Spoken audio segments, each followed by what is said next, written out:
नमस्कार साथियों, मैं संदीप सिंह प्रॉपर्टी गुरुजी चैनल पर आप सबका तहे दिल से स्वागत करता हूं। साथियों, आप सबने मेरे पिछले वीडियोस देखे होंगे जिसमें मैंने सीसी रोड, अजमेर रोड, डिग्गी रोड, रिंग रोड के बारे में बताया है कि वहां पे क्या क्या संभावनाएं हैं प्लॉट से संबंधित और वहां पे प्रॉपर्टी क्यों लेनी चाहिए।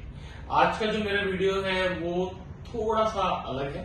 जिसमें मैं रियल एस्टेट से संबंधित कुछ चर्चा आप लोगों से करना चाहूंगा कि पिछले जब से कोरोना खत्म हुआ है या कोरोना काल स्टार्ट हुआ आप कह सकते हैं 2020 से, तो पिछले 2 सालों के अंदर रियल एस्टेट के अंदर काफी अच्छी ग्रोथ देखी है जयपुर के अंदर।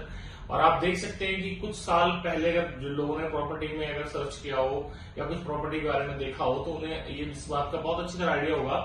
कि टाउनशिप्स के मामले में गेटेड टाउनशिप पहले बहुत कम हुआ करती थी, लेकिन अभी एट अ प्रेजेंट आप देखें जयपुर के हर कोने में गेटेड टाउनशिप का एक बहुत अच्छा कॉन्सेप्ट चल रहा है और हर आदमी गेटेड टाउनशिप को ही प्रमोट कर रहा है। अब जो सोसाइटी के पट्टों में काम होता था या नॉन गेटेड टाउनशिप में काम होता था वो धीरे धीरे कम होता जा रहा है। तो ऐसा होने के क्या कारण है और क्या हमें गेटेड टाउनशिप में प्लॉट लेना चाहिए और उसके क्या बेनिफिट्स हैं, उससे संबंधित मैं ये वीडियो आप लोगों को बताऊंगा और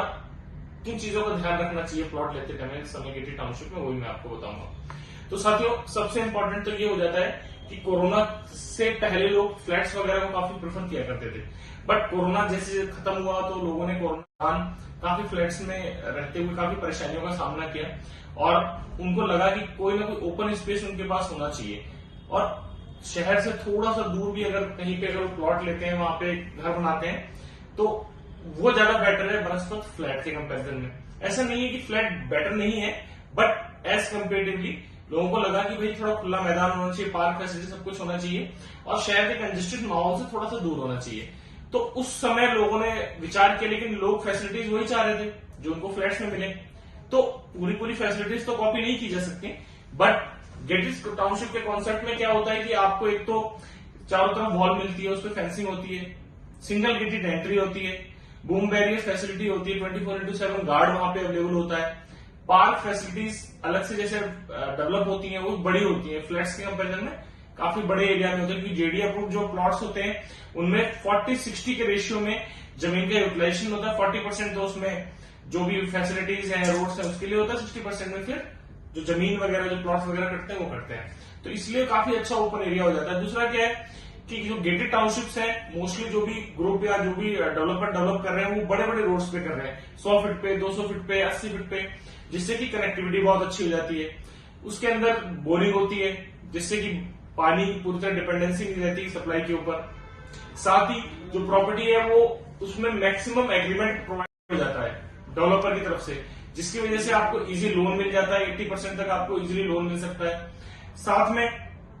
रजिस्ट्री का खर्चा बचता है क्योंकि वो फ्रेश पट्टा आपको मिलता है जेडी की तरफ से, तो आपकी रजिस्ट्री का खर्चा बच जाता है। ब्रोकरेज को लगता नहीं क्योंकि आप डेवलपर से डायरेक्ट डील कर रहे होते हैं और आपको अपने चॉइस का प्लॉट मिल जाता है क्योंकि उस समय वो डेवलपर वहां पे टाउनशिप डेवलप कर रहा होता है जिसमें 40 बीघा 50 बीघा के आसपास की टाउनशिप होती है, कुछ 80 बीघा भी होती है। रिंग रोड के बाद जो U2 जोन है वहां पे 40 बीघा और रिंग रोड के अंदर जो है वहां पे 10 बीघा, 2 बीघा, 5 बीघा कितने की भी टाउनशिप काट सकते हैं, जैसे कि मैंने पिछले वीडियो में आपको बताया था। तो ये सारी फैसिलिटीज लोगों को इजिली वहां पे मिल जाती है। तो अब पहले क्या था कि डेवलपर जो थे वो सोसाइटी के पट्टों में काम करते थे या दूसरी चीजों में काम करते थे, वहां से अच्छा प्रॉफिट कमाते थे, बट डिमांड और सप्लाई पे मार्केट चलता है। धीरे धीरे लोगों ने जब इस तरीके की टाउनशिप्स की डिमांड करनी चालू की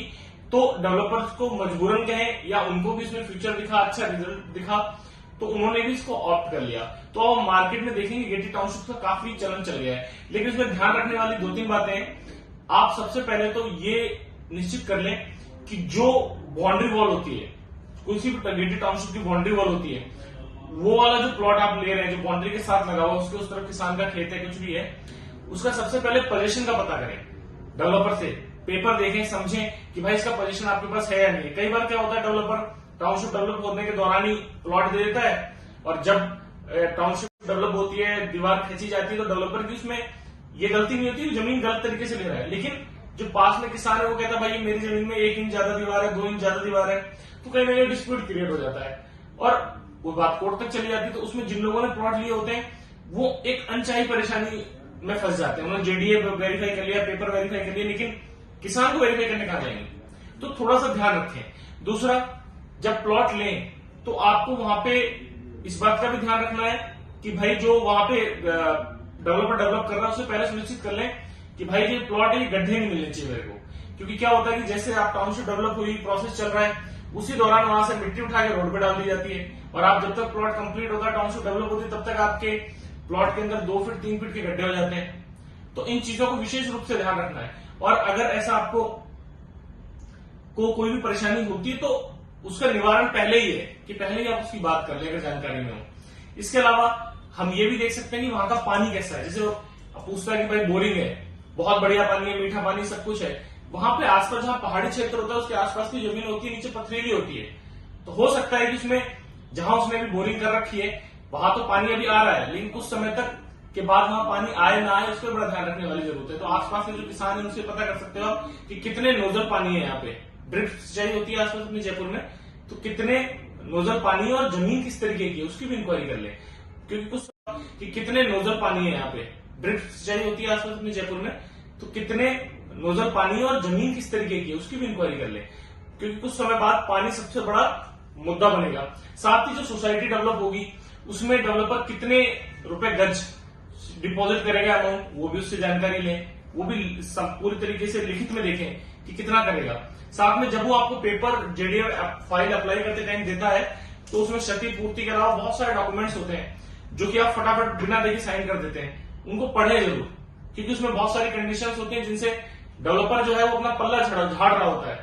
जो कल को अगर कोई परेशानी आएगी, कोई दिक्कत आएगी तो आप डेवलपर के पास, डेवलपर बोलेगा आपने साइन कर रखा है। तो बहुत सारी और बातें होती हैं जो कि आप किसी भी कंसल्टेंट के थ्रू अगर आप प्रॉपर्टी खरीदेंगे तो उसमें आपको बेनिफिशियल रहेगा। यही एक फर्क हो जाता है जब आप एक प्रोफेशनल बंदे के थ्रू प्रॉपर्टी खरीदते हैं तो इन सब चीजों को जानने में आपकी मदद करता है। और जब आप किसी ऐसे व्यक्ति के थ्रू प्रॉपर्टी खरीदते हैं जो कि प्रोफेशनली वर्क नहीं कर रहा, जो पार्ट टाइम पे वर्क कर रहा है, 6 महीने के लिए जब भी सीजन आता है प्रॉपर्टी का उस समय वर्क कर रहा है, तो इन सब चीजों का ध्यान रखना जरूरी है। और इन सब चीजों का ध्यान रखते हुए अगर आप प्रॉपर्टी खरीदेंगे, इसके अलावा बहुत से और कारण हो सकते हैं जो आगे वाले वीडियोस में हम डिस्कस करेंगे, लेकिन अभी के लिए इनका आप विशेष ध्यान रखें। तो मुझे इसकी पूरी आशा है कि आप लोगों को थोड़ा बहुत इस वीडियो से फायदा मिला होगा। तो आप सबसे मेरा निवेदन है कि मेरे इस वीडियो को लाइक करें, सब्सक्राइब करें, और आप सबका बहुत बहुत धन्यवाद कि आपने मेरा अंत तक वीडियो देखा। जय हिंद, जय भारत।